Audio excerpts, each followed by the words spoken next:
السلام علیکم ورحمۃ اللہ وبرکاتہ۔ آج کے ہمارے بیان کا موضوع ہے روزہ ڈھال ہے۔ اس سے پہلے آپ ہمارے چینل کو سبسکرائب کریں، بیل آئیکن کو پریس کریں، لائک اور شیئر کریں۔ نحمدہ ونصلی علی رسولہ الکریم، اما بعد فاعوذ باللہ من الشیطان الرجیم، بسم اللہ الرحمن الرحیم۔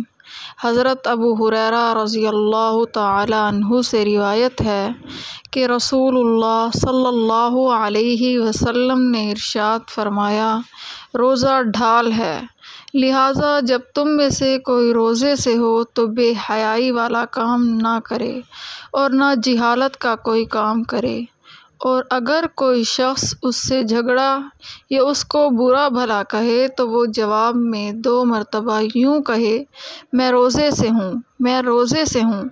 قسم ہے اس ذات کی جس کے قبضہ قدرت میں محمد مصطفیٰ صلی اللہ علیہ وسلم کی جان ہے، روزے دار کے منہ کی بدبو اللہ تعالیٰ کو مشک کی خوشبو سے زیادہ پسند ہے۔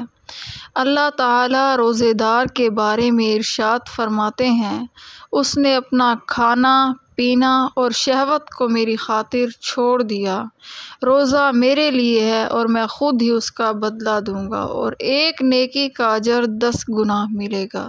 سبحان اللہ۔ وآخر دعوانا ان الحمد للہ رب العالمین۔